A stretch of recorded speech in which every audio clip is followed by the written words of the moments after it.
¿Qué pasó con el personal de la Embajada de Ecuador aquí en México? Entiendo que no había un embajador desde el 2023, había un y encargado de despacho. la instrucción fue que se les respetara a todos ellos, que no hubiese maltrato a nadie y también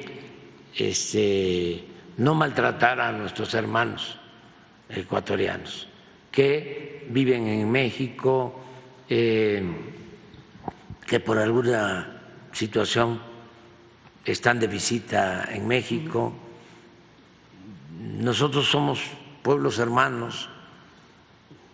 Esta es una circunstancia de otro tipo. Ellos no son responsables.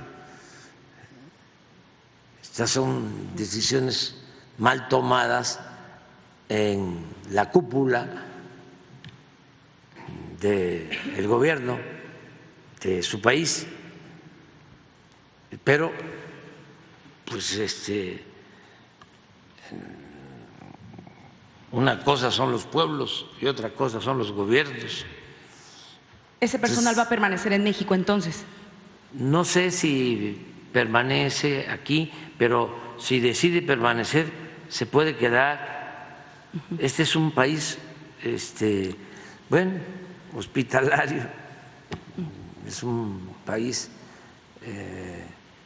para que todos podamos convivir, porque nosotros somos partidarios de la fraternidad universal. Pero además México tiene una tradición de años, de décadas, siglos, de protección a perseguidos, de garantizar el derecho de asilo. Eso nos distingue. Si hacemos un repaso, pues desde la persecución a la comunidad judía, México protegió a la comunidad judía. Con la Guerra Civil Española, lo mismo. Y coincidió que fue el mismo presidente, el general Lázaro Cárdenas, en los dos casos.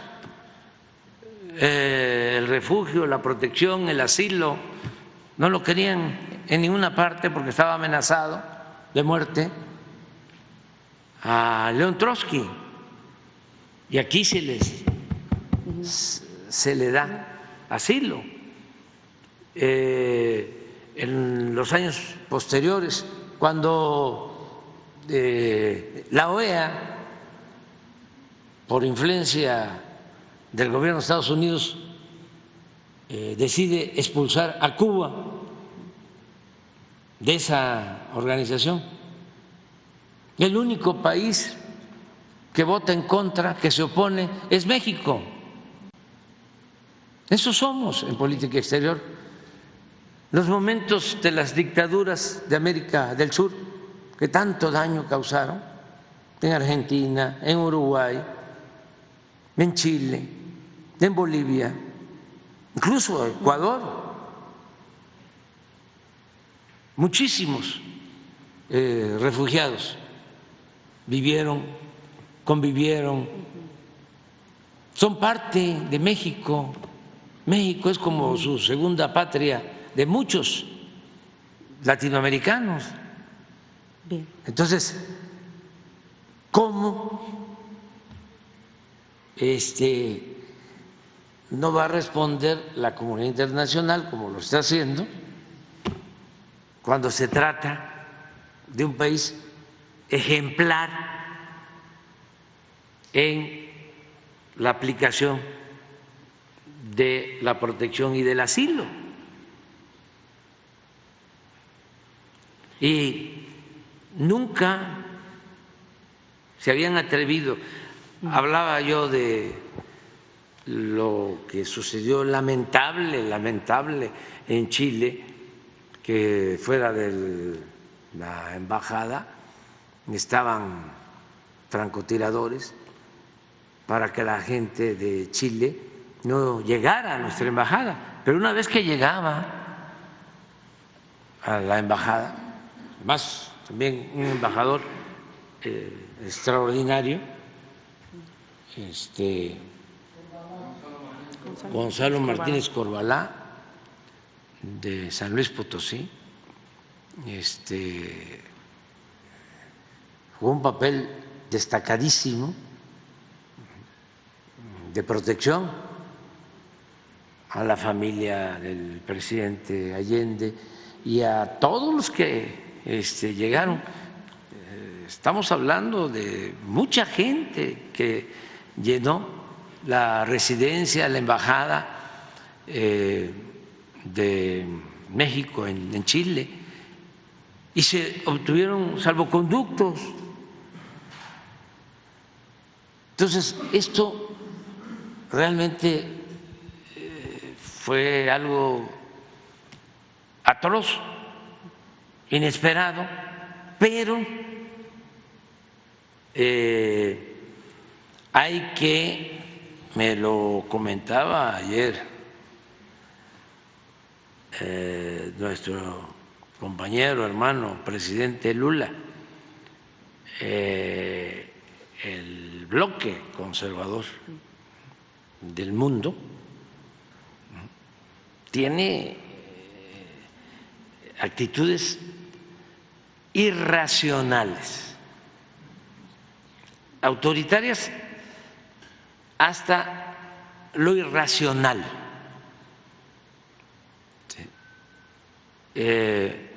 Por eso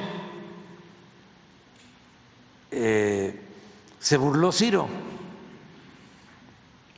porque yo en la mañana del viernes advertí, dije, vamos a informar a organismos internacionales, no vayan a tomar, a allanar. Aquí lo dije el viernes, sí. En la mañana. Decidimos posponer para mañana la presentación de la denuncia por los hechos autoritarios, por esta toma, el asalto a nuestra embajada en Ecuador. Vamos a llevar a cabo mañana la presentación de la denuncia. Se analizó temprano y sí, originalmente se tenía pensada presentar la denuncia hoy, pero vamos a hacer mañana para ajustar algunas cosas. Dos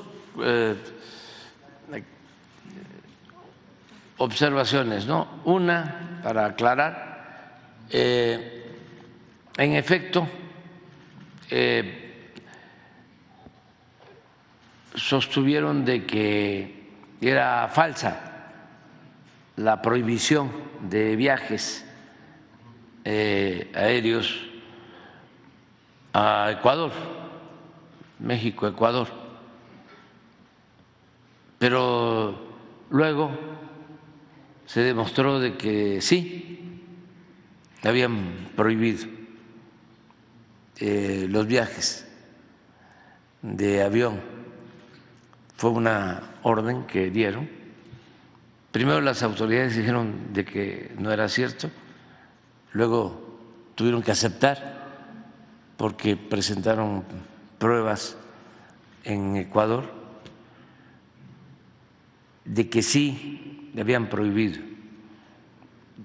la transportación aérea de Ecuador a México y de México a Ecuador. Eso nada más aclararlo, incluso que iban a amonestar a los que habían dado esa instrucción. Ahí está, nada más.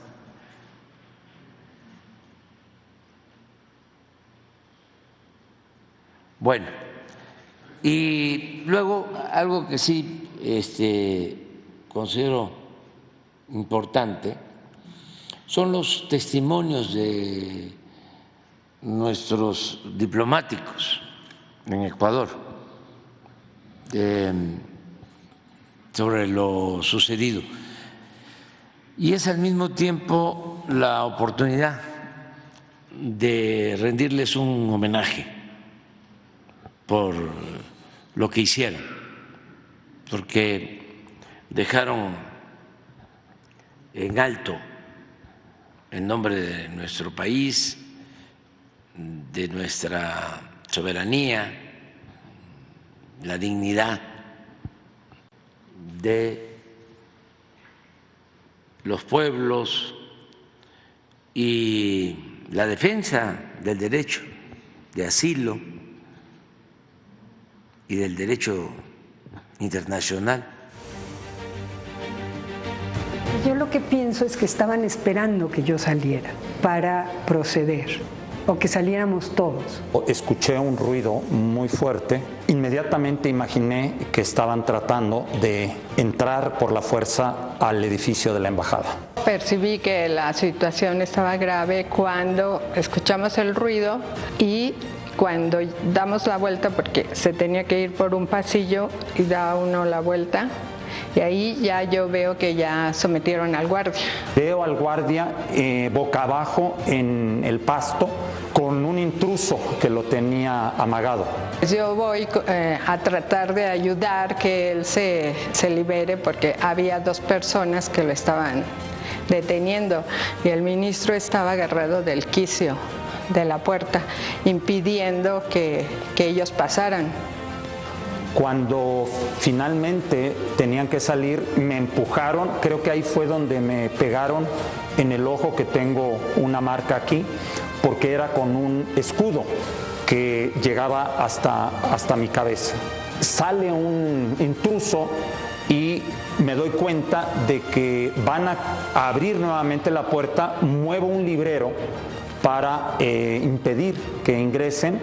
En eso me quitan a mí, mueven el librero, yo pues opongo resistencia lo más que puedo y me retiran hacia el fondo de la biblioteca.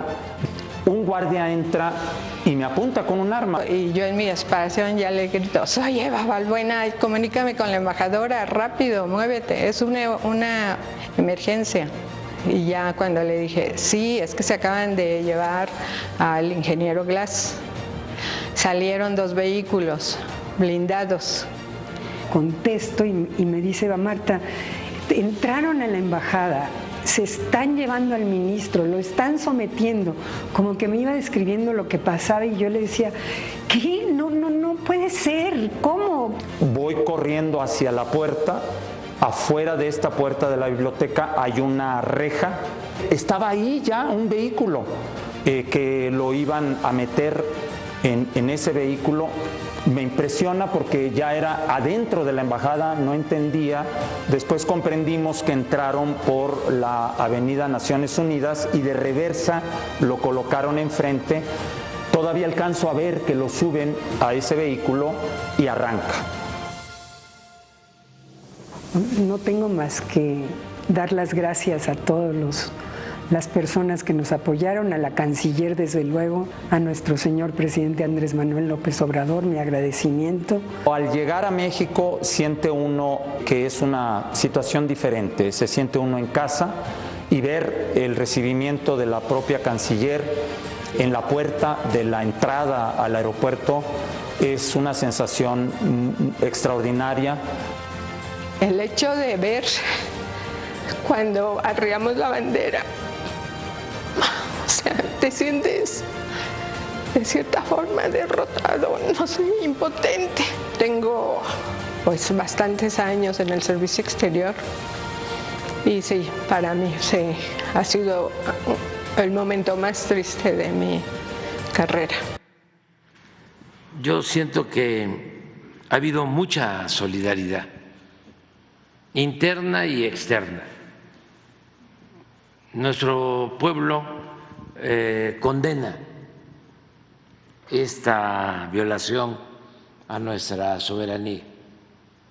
La inmensa mayoría de los mexicanos no está de acuerdo con el proceder autoritario del gobierno de Ecuador. Eso se puede constatar, independientemente de algunos elementos, diferencias, matices,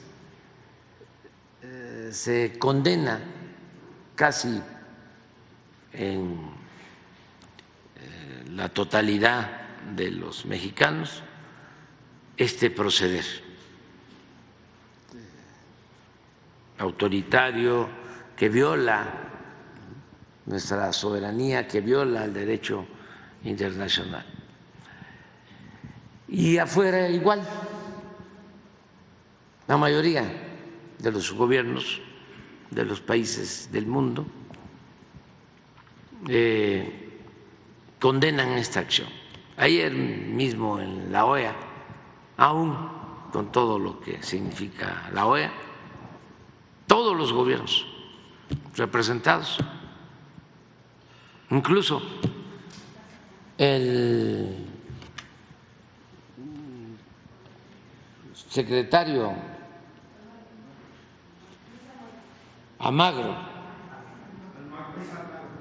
Luis Almagro, que ha tenido una actitud muy conservadora y antidemocrática,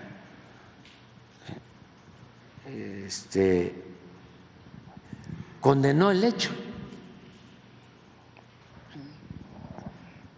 porque la verdad es injustificable, no se puede justificar lo injustificable. Inclusive hasta vamos a poner, a ver si está el mensaje del señor Almagro, o sea, para tener toda la información.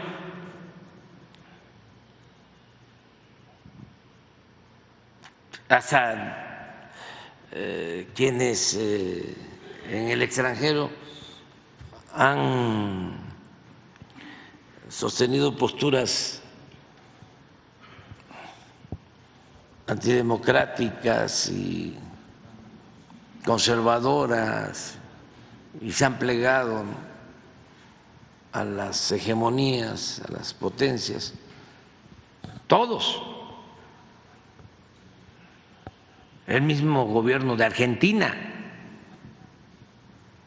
expresó su rechazo al autoritarismo, a la toma, al asalto de nuestra embajada. Pero van a ver ahora todos los representantes en la OEA. Y el representante de Ecuador, vicecanciller, planteando que se modifique el derecho internacional para que no se dé asilo y no se proteja las embajadas. Voy a hablar de la postura del asesor de seguridad del señor Sullivan. Esta es la reunión de ayer de la OEA. Gracias, señor presidente, por la convocatoria de esta reunión. Agregando a lo expresado en nuestro comunicado de prensa Los hechos que han ocurrido en Quito y que han afectado la inviolabilidad de la misión diplomática de México vulneran principios fundamentales del derecho internacional universal americano, convencional y consuetudinario.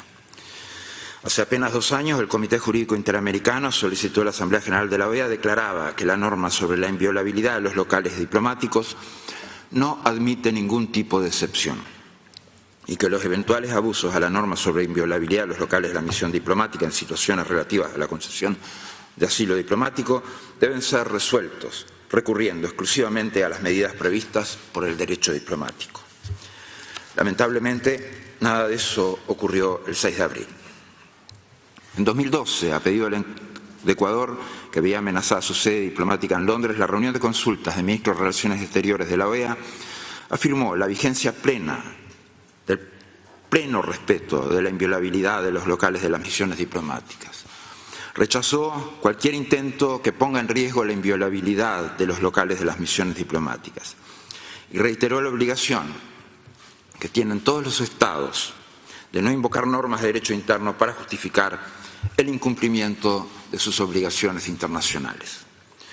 No hay duda alguna que las acciones emprendidas por las autoridades ecuatorianas contra la sede diplomática de México afectan gravemente los principios fundamentales del ordenamiento jurídico internacional, tan caros al sistema interamericano de sus inicios, la inviolabilidad de las misiones diplomáticas y la solución pacífica de las controversias.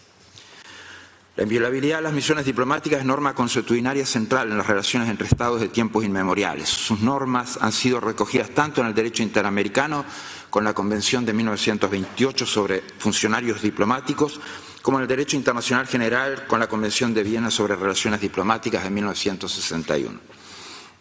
Nada justifica su violación. Aceptarla es borrar de un plumazo la norma más elemental, sin la cual no hay relaciones diplomáticas posibles entre nuestros países. Los casos en que esta norma ha sido violentada son recordados por todos como manchas imborrables para aquellos que la cometieron.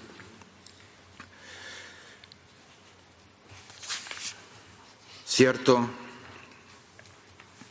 Es decir, que acá es preciso, en caso de disputa o de controversia, cumplir con otro principio fundamental del derecho internacional también vulnerado en este caso, la solución pacífica de controversias. No es el uso de la fuerza, la irrupción ilícita a una misión diplomática, ni la detención del asilado, la vía pacífica de solucionar esta situación. El capítulo 5 de nuestra Carta Constitutiva es terminante. Las controversias internacionales entre los Estados miembros deben ser sometidas a los procedimientos de solución pacífica señalados en esta Carta. Quiero referirme a 2 casos. Quiero referirme al caso de Elena Quinteros, arrancada por la fuerza por la dictadura uruguaya y desaparecida el 28 de junio de 1976, cuando estaba en los jardines de la Embajada de Venezuela. La protesta del embajador venezolano de entonces, al viceministro Guido Michelín Salomón, respecto a haber arrancado por la fuerza y de manos diplomáticas a Elena Quinteros y haber violentado la jurisdicción y el territorio venezolano. El caso de nuestra propia oficina en Managua. Ninguno de los dos son ejemplos a seguir. Son inadmisibles desde todo punto de vista.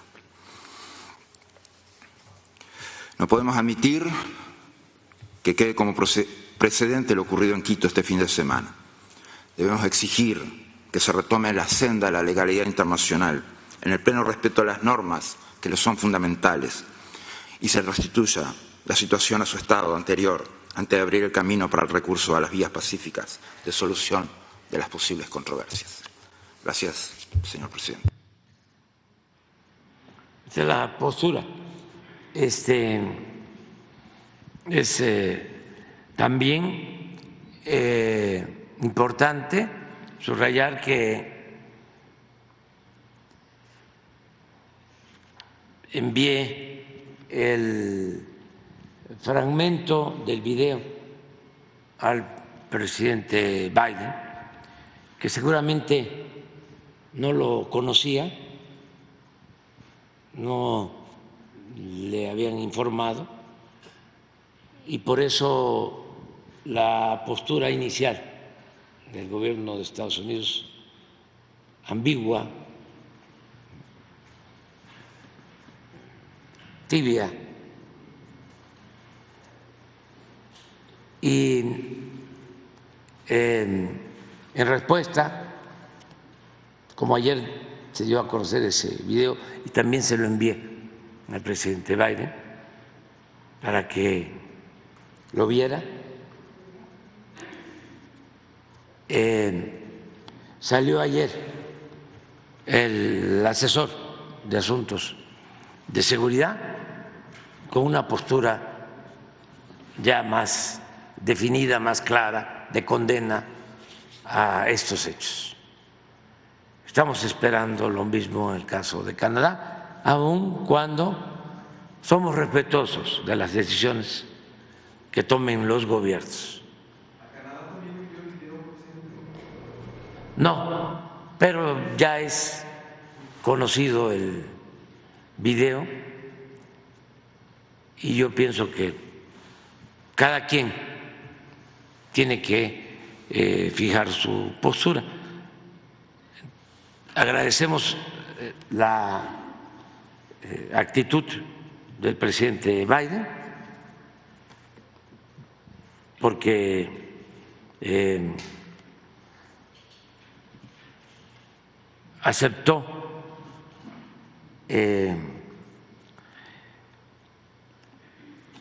rectificar en el sentido de hacer un pronunciamiento más enérgico y lo hizo a través de su asesor principal en la Casa Blanca en materia de seguridad. Entonces, agradecemos ese gesto de solidaridad.